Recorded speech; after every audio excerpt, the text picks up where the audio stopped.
Composing Gloves here, and today we're doing a track breakdown of the most recent track I finished. It's called Hidden Records. If you want to hear a full playthrough of it, you can look it up on the channel. I've got the file playthrough there.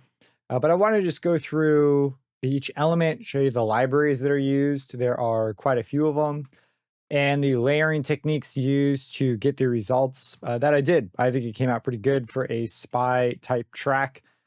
So let's go ahead and just start here at the beginning.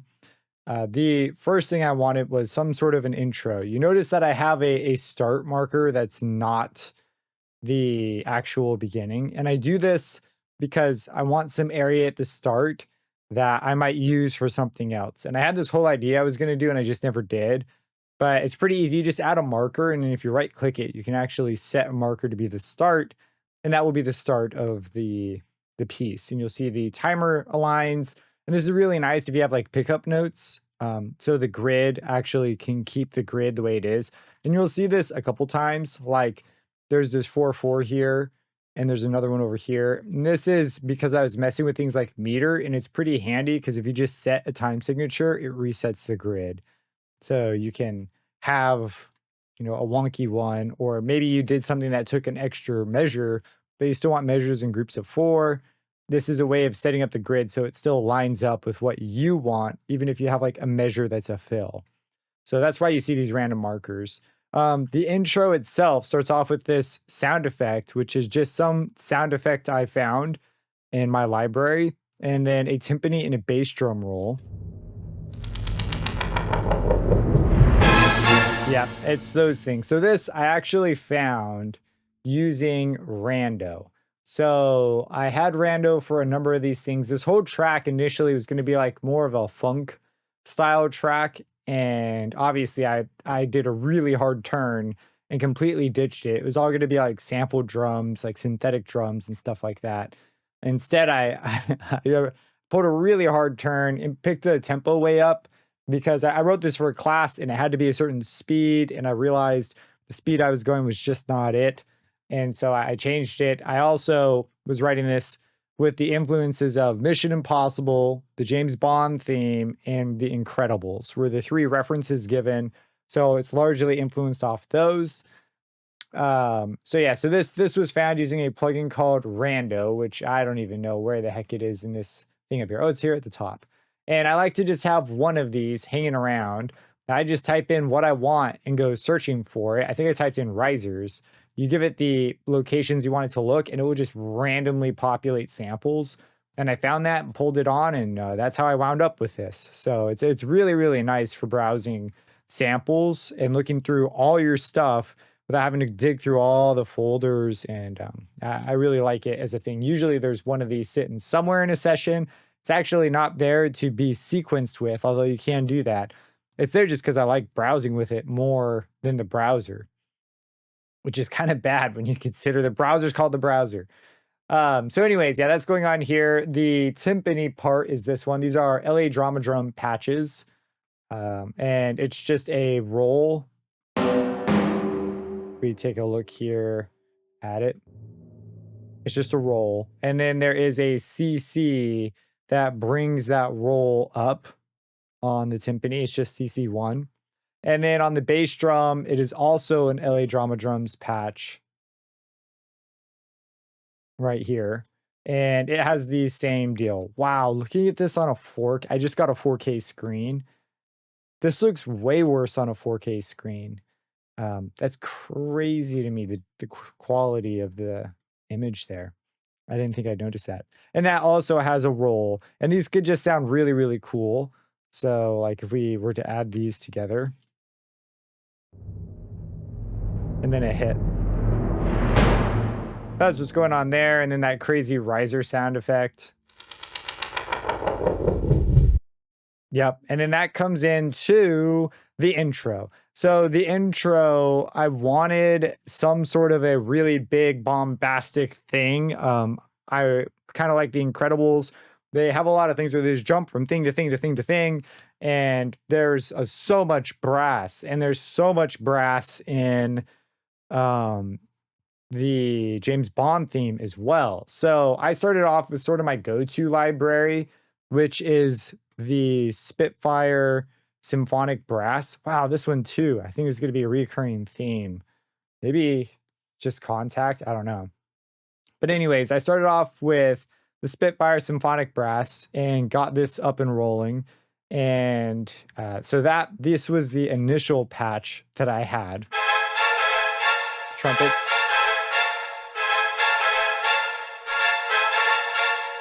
And the line itself was just a line I cooked up on the piano. I actually spent the first day of composition just coming up with themes, just themes alone. And I started by composing this section over here. This was the first bit.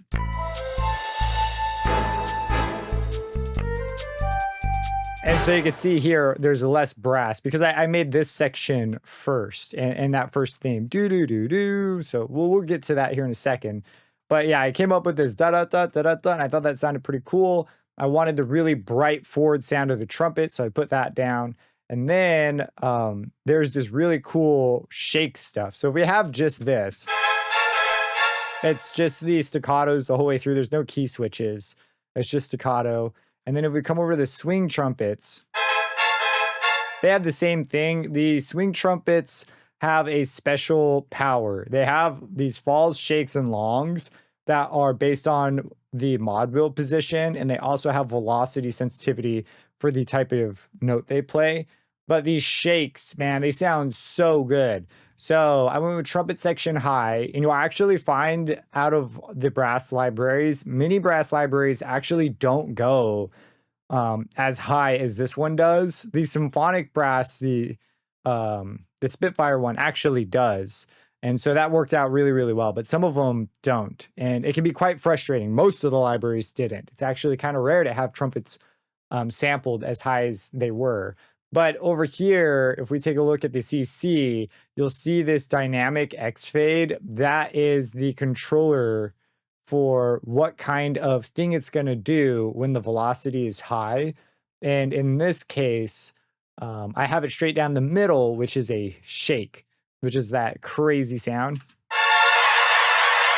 Yeah.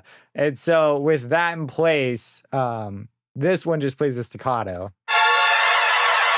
But this really makes it come through like way nicer. Them layered works because these have the space that I want, but this has the forward like aggression that I want. So I took those together as a layer. Just same MIDI, minor adjustments here or there, but mostly the same. And then coming down to the trombone.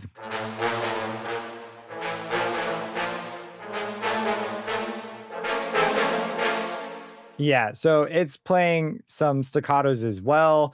If I really cared, I'd probably go in here and pick the tenutos for the longer ones. Maybe, maybe not. Sometimes they work out, but the fortissimos on that, those sound really nice, right? So the tenutos might be the call for that sample-wise. But again, Spitfire Symphonic Brass, they pair well, obviously, with the other brass in the library. So this is just a layer they're building. And then finally, we have the tuba rounding out the low end. And that one is also Spitfire Symphonic Brass on the staccatos. And you put all that together with a drum set. Now, this is the first of 3 drum sets. This drum set is from the Swing More. And this drum set's kind of strange in that every single thing is a loop. Yeah, and so this is cool for some stuff, but sometimes it becomes frustrating to work with because you can't make it do exactly what you want. And so that's why there's 3 drum sets in this thing. Otherwise, I would have liked this. There were some other options. I didn't dig too deep here, but that's coming in, playing some softer stuff. Just a light groove, and then fills. And then boom, transition to the next section. So that is the intro bit here.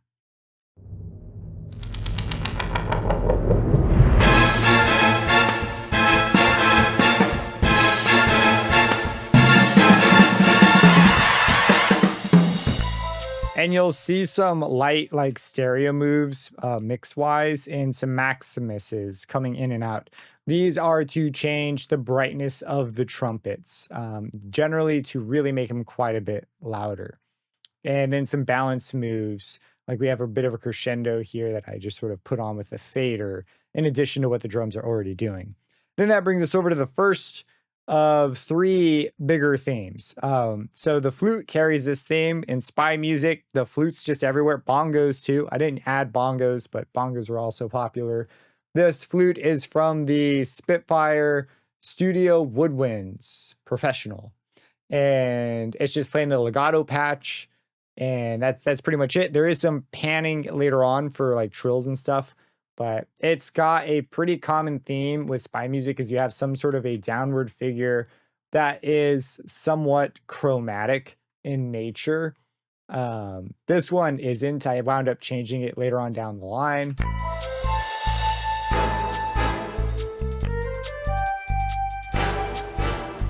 Down and up, and then one direction and back. So that's the first like theme. But you'll notice a lot. There's going to be like scale figures that there'll be like a theme and then a long note and some sort of like a figure and then a long note. And this just tends to work well. Looking at the brass, the trumpets, these are the trumpets. So they're just playing chords along with what the flute is doing.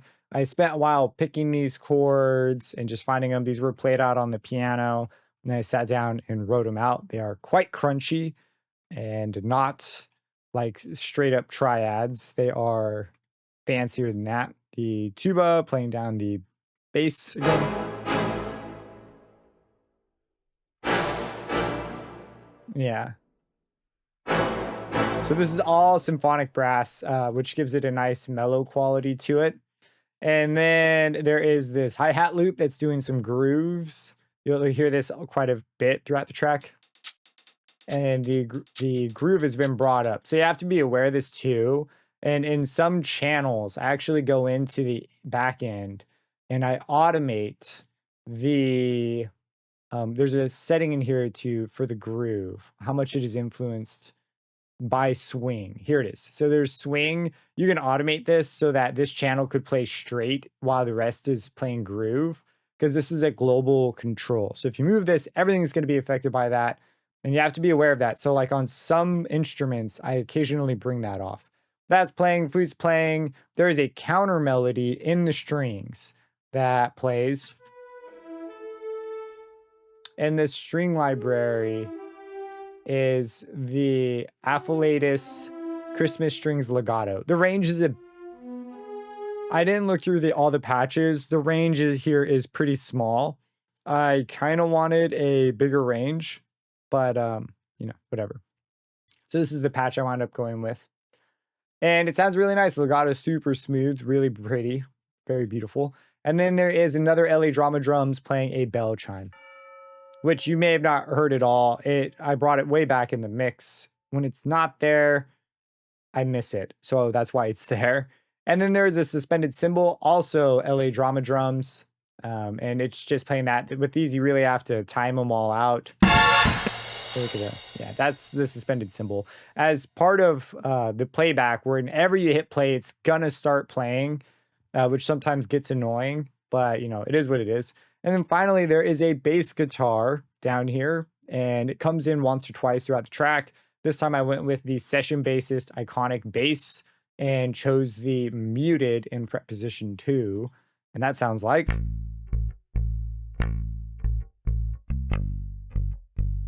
It's just outlining the downward motion. It kind of falls along with the melody as well.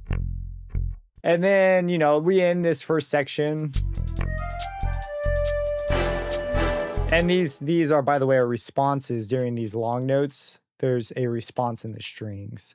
And then in the first section, piano and glockenspiel, which if you listen to the Incredibles in particular, they'll have these big sections and then a tiny little thing and then back to a crazy big thing. And so I was like, I'm going to do that. I'm going to go tiny and then really big. But I didn't want to repeat the whole phrase. So this is just kind of an echo out. And this is why there's a time signature up here so that the grid can be reset, because I still want to be able to see the grid nicely. But the glockenspiel and piano play through this little part. The hi-hats come in with a fill. Yeah. So some interesting things happen here. Probably one of my favorite moments of the track, if you look at it on like tiny sounds, all the things that come together here are just really nice. So there's a kick that's actually coming down. It almost sounds like a filter, but it is not a filter. It is just a sampled kick coming up over time. So this one is just a sample. And there are these trills. This is obviously Mission Impossible inspired. I really liked how they started out with a trill, so I did that. These is just a key switch down here to trigger the trill one. And so the flutes are just playing that. The trills, by the way, are being played in pairs like this, which it just sounded cooler than just a single trill. There are some rips across the trombones and the trumpets. These guys. Yeah, and these are in the Spitfire Symphonic Brass. It's awesome. They have these rips in these falls. They're always a bit of a pain because you have to time them and put them in all the right locations. But that's being paired with the trombone rips. Yeah, and then I've learned over working with brass for enough time, I finally have a sense of which brass instruments to grab. With woodwinds, I feel like it's so easy, but with brass, it took me longer to learn.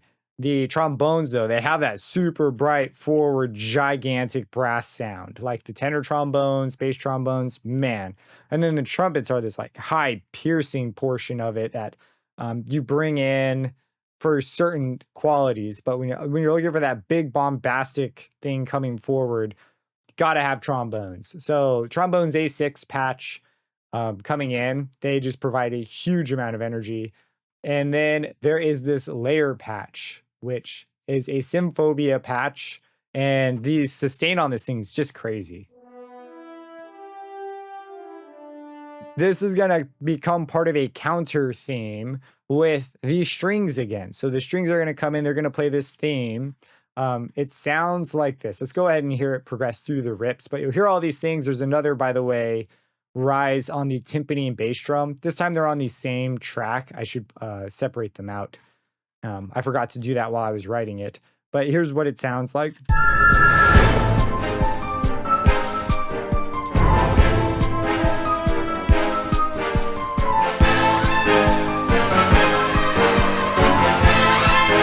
Yeah, so a lot going on here. This was the second theme I came up with. This is don don da da don don da da don don da da don don. Then the first one is sort of a riff off that a little bit, but obviously it's a completely different rhythm. Where this one, comes forward. So again, we've got our trumpets coming in, playing those big parts. And the first one's more mellow. It's still big, but it's quite a bit more mellow. And things grow as they come on. So you'll hear the trumpets come in, and I'm taking advantage on the swing trumpets here.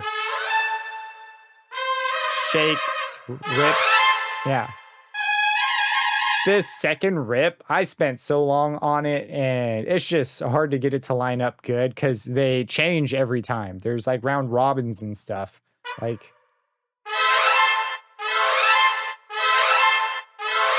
they're a little bit different each time. So these weird offsets are me sitting here for a while trying to find a good one. And I finally found a spot that I think works most of the time. I was almost committed to just rendering out like 10 of them and then picking one that I like the most. Is probably what I would do if I wanted to be really consistent. But anyways, they're playing rip. So it's rip and then a shake, a rip on a chord and then a shake. And then the trumpets over here also grow quite a bit with a high line coming in. And this just... that's a huge part of it. Trombones also go from playing these like low, tight things. And you can see, I played this in on the keyboard. You can just see the velocity sort of doing work on these big things. And then they grow to this.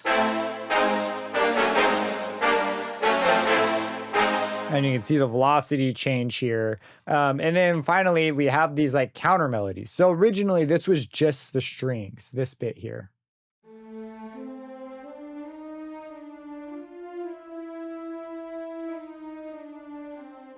Yeah, and there is a note. These long notes, they sound so cool. So I decided to emphasize those with dynamic movement.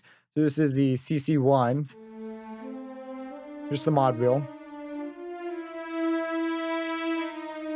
So it sticks out in that one section that goes away, but it gets paired with that brass legato patch as well. And they also have a swell, but it happens at a different moment.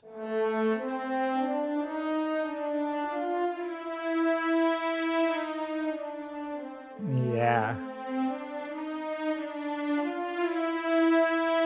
Now, this was not a theme I wrote initially, one of the 3 before I began, like, really working on it. This was a response to looking for a counter to sort of what's going on up here. The same thing is true of the theme right here, or I don't know if you can call this a theme, but this response. So these 2 things come together, and if you listen for them, you'll see these long notes come together beautifully. And it used to continue on. These darker notes here are actually muted. If we come in and look, you can hold Alt and click drag to like mute notes because I didn't want to delete them because I was like, maybe I'll like it later. And it wound up, I like the phrase ending here. This just the resolution just wasn't there for this. It just sounded unresolved. So I went ahead and muted those. And you could hear these notes though come forward beautifully.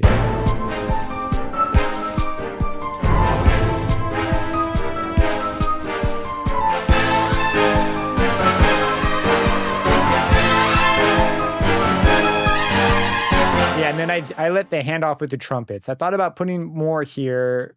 It was better just to guide the listener back to the trumpets. That's what I went with. There is a flute and piano counter playing these like really fast things. So the piano is like doing, the ba ba ba ba ba ba ba ba ba ba kind of thing. Where the up here there's like this like really choppy sort of melody.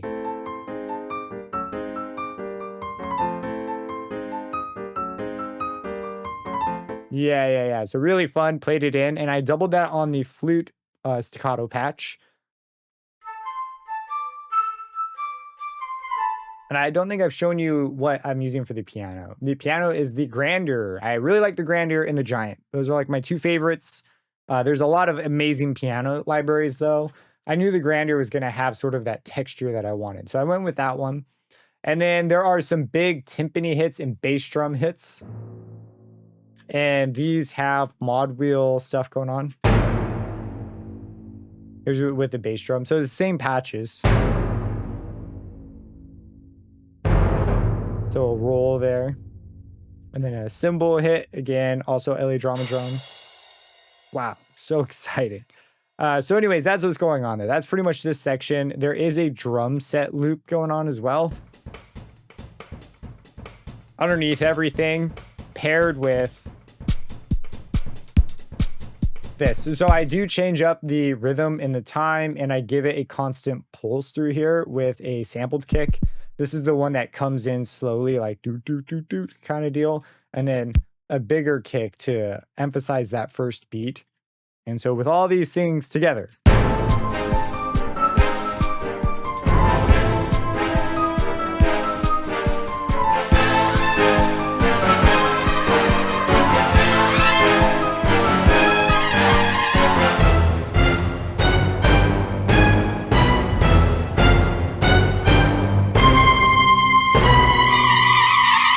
okay, we'll stop there. So coming forward, brass comes up big time. Everything is unified, big unison section. Timpani is playing the actual notes that are being played chromatically, which I'm not sure how hard this would be given 4 drums.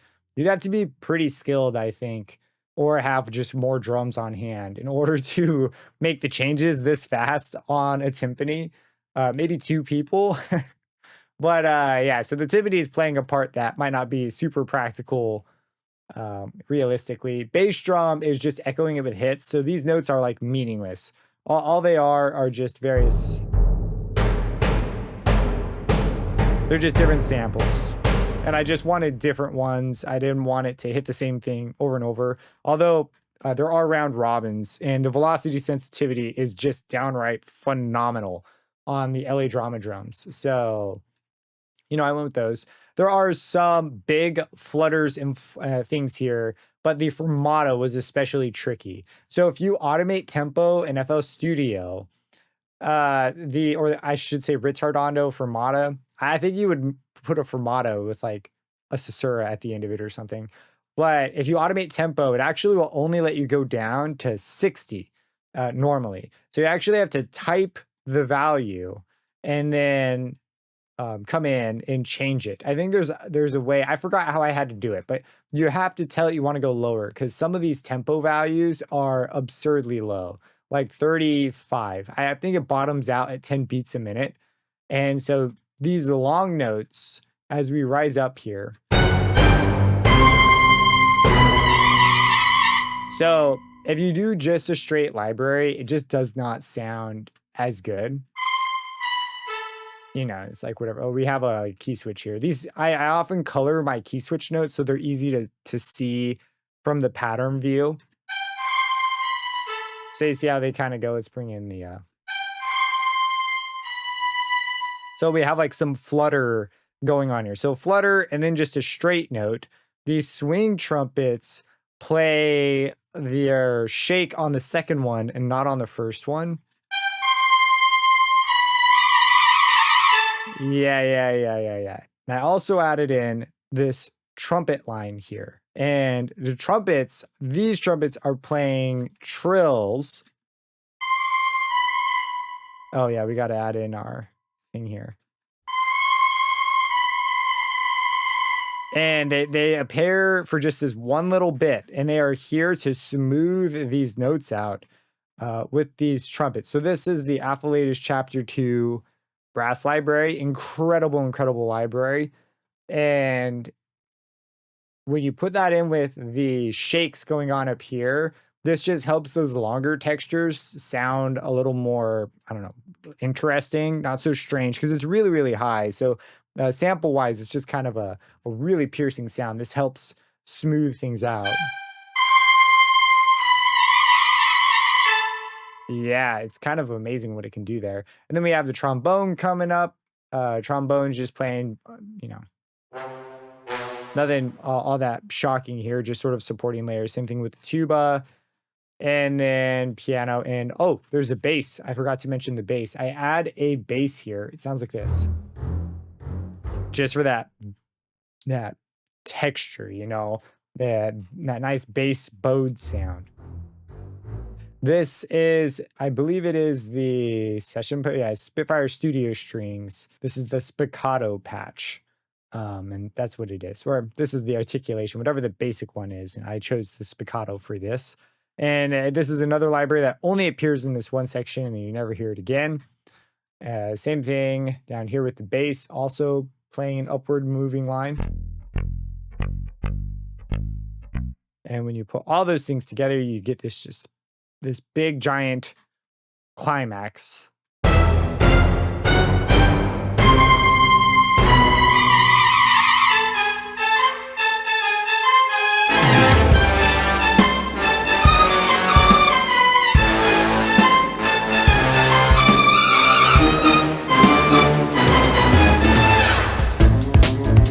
Okay, so this was the third theme. I was like beyond excited to try and do something like this. I wanted a big brass thing, kind of like the James Bond one. And so I wrote it out, played it in on piano originally, and I actually retracked it with the sounds because I played it differently when I was playing a trumpet sound versus just a piano sound. But these swing trumpets are kind of the shining star here. So these are actually shakes. They depend on this curve right here. So if we listen to it here.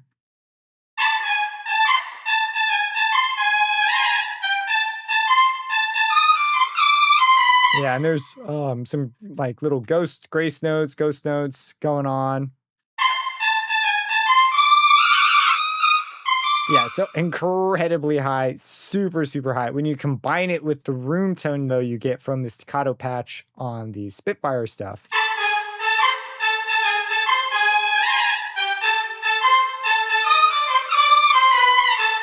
Yeah, they just merge really well. And then there is a response line down here. So there are some massive brass sounds, this time taking advantage of the tenuto and the Spitfire symphonic brass again. And it's going to do. So just a response really driving that home. And then we get really, really low and so this is like the entry. So it's a bit higher and then it really supports together. So yeah, the tenuto, there's a lot of little key switch stuff here to get the tenutos on these longer notes. It's like really important you get that. On the horns, this over here is 2 French horns. So this is horns from the Affiliatus Chapter 2 brass, and these sound like this. They're actually playing the trumpet line. And there's a bit of weird stuff going on in there, but it doesn't matter because they're just support layers.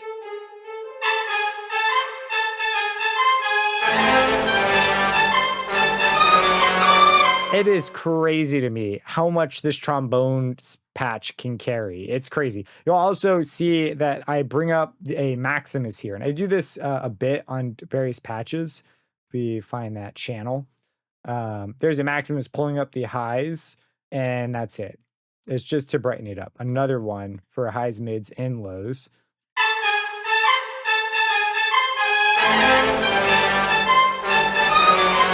See, if we lose the Maximuses here, it's still there, but this, that bright edge is what we need for this. And so that's what these are here for. And that's why they're being automated up and down. And yeah, this just layers in, fills in a bit of a low end, some space stuff. Sounds awesome. Again, I don't use it anywhere else. It's purely to help the trumpets out there. Tuba playing the low end. Yeah. And then over here we switch over to the staccato. Yeah, they match what's going on, and there's we're taking advantage of the falls. So this key switch right here is the falls on the trombones. Yeah, and up here as well. I believe, did I do it on the trumpets? I can't remember. No, but I did do it on the swing trumpets, if we bring this up. Yeah, so putting it all together. Here is our second drum set, by the way. This, they're outlined so that the colors reflect the toms. So these are tom hits. So I played this in.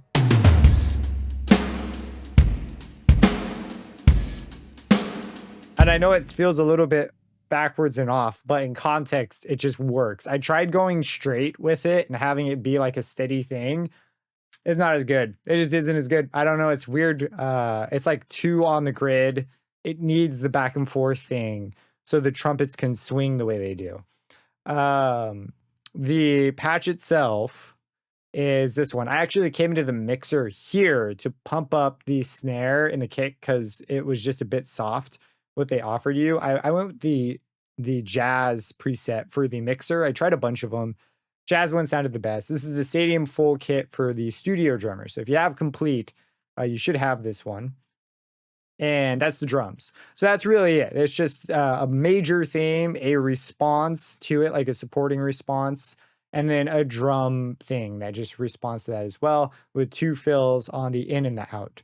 And then when I got here, I wasn't actually sure what I was going to do because this was just so huge and complete. And I actually didn't write the brass until the whole track was over. I only wrote the trumpet up here. So I didn't write the low brass until after I did it. And I didn't add in these horns or anything. This was like all after I had the song basically figured out all the way to the end. But I got to the end of this trumpet part and was like, what the heck am I going to do? I had trumpet drums. And I decided I was going to sort of go down a Mission Impossible-esque route with a sort of breakbeat thing. So I have this drum loop that sounds like this.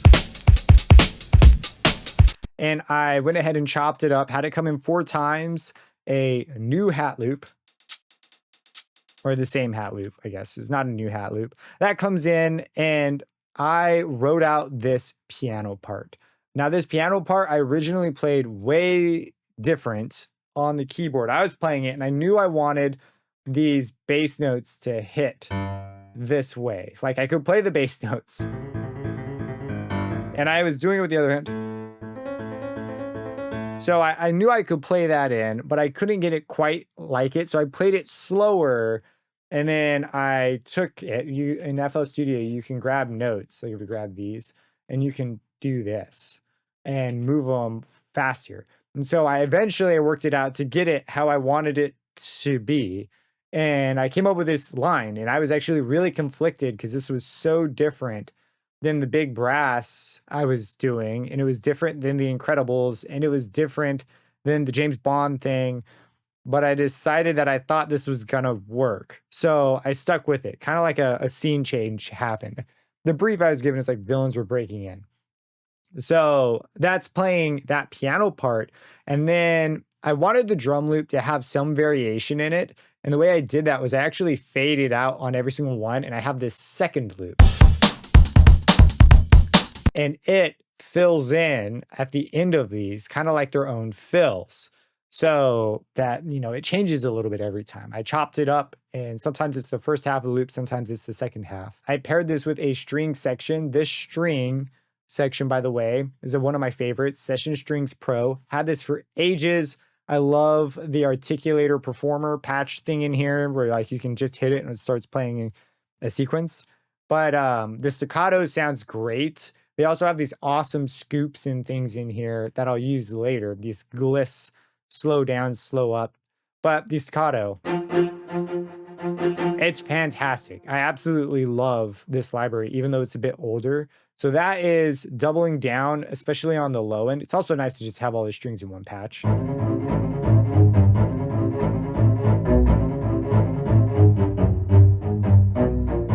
Yeah. This is important. This is an important section. So layering, I didn't want to go down with the low end. It's like too much going down on the low end. Let the piano take care of that. And some interesting things happen to the piano here as well. I bring in a transient master. Oh, that's bugged. It doesn't want to show up. Let's try, if I detach it, will that fix it?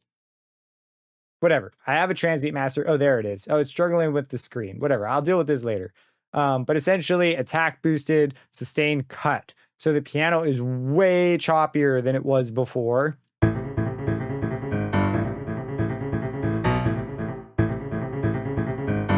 Verse over here. And that's going to be, that's great for what's going on over here, and especially this big final push.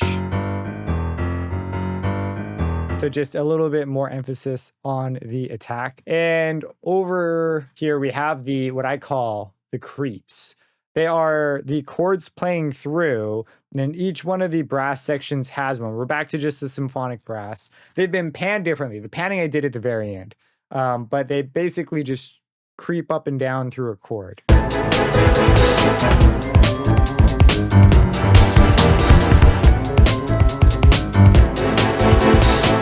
So if we take a look at one of them, like these are the trumpet creeps.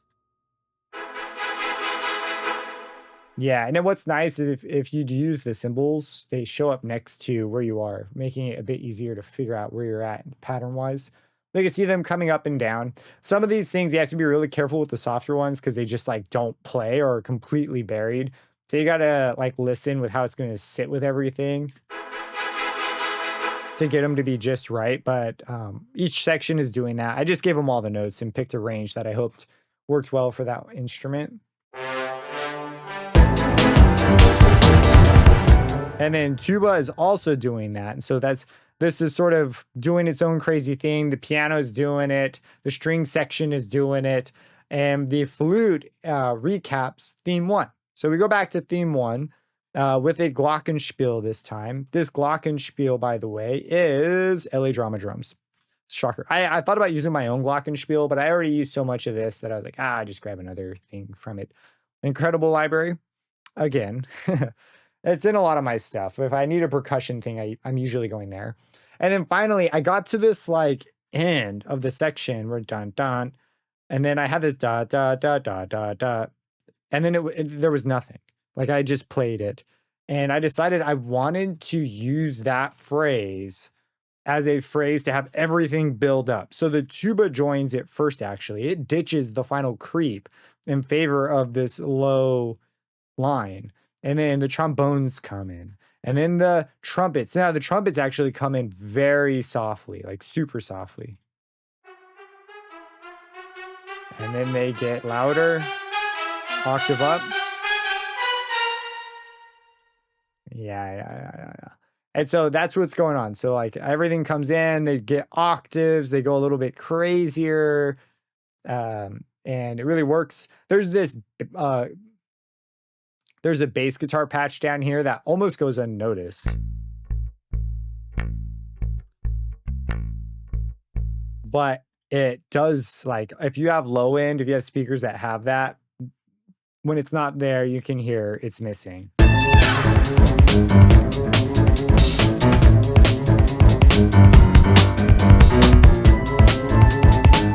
I thought about having it double up here, and I just decided I wanted these textures more forward, so I didn't. Honestly, I think it could sound really cool either way. I opted to not have it come in. But anyways, yeah, these things all come in one at a time, slowly joining up again in another unison, almost kind of like a callback to what was over here, but like quicker.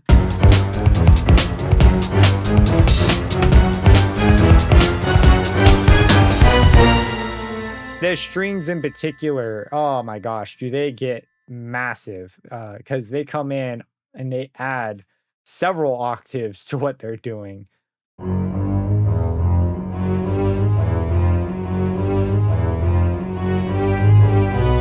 We need the key switch. So that part should play correctly now. Yeah. Staccato patch. If you are unfamiliar with well, you're probably familiar with key switches if you're watching this, but anyways, yeah, it's got to hit this key switch. It's at the beginning of this. That triggers it to start playing staccato, because we go over to legato right here. It's one of the annoying things with using key switches instead of using like CC commands to do it, which I think is better, but I just went with key switches this time. And then finally, we exit on that theme, which became basically theme number 4, which is this theme right here. And James Bond, I was like, hey, he's got like a secondary string theme kind of too. So I was like, oh, it kind of fits. So anyways, this makes a second appearance here at the end, but that patch has pretty limited range. So I use the string section patch, and the string section patch, is it going to pop up? There we go. Has these options for all these different articulations. One of them is gliss slow up. And so occasionally I trigger that. That's where you hear these bend sounds. You can see right here the key switches right there and there and there.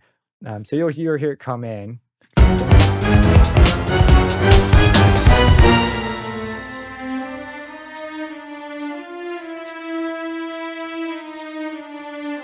And this is the high end, because this patch can't go that high.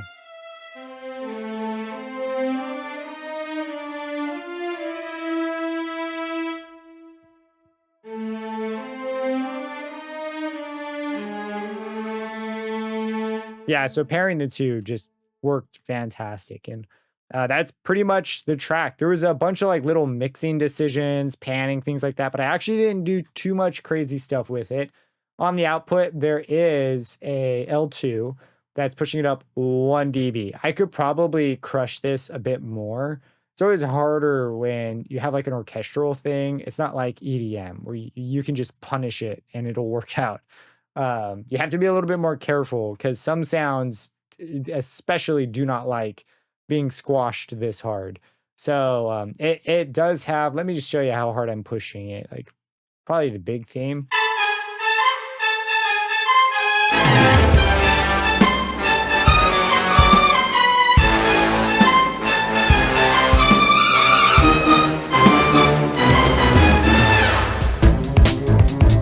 So I'm mostly right there. There's some light stuff, hardly anything. So I probably could do a few things to make it even louder, But with this sort of a piece, I'm not overly worried about squishing the dynamic range out of existence. Also, the LUFs are probably off the charts right here because the brass is just crazy lengthy. It's like all the frequencies that we hear especially well.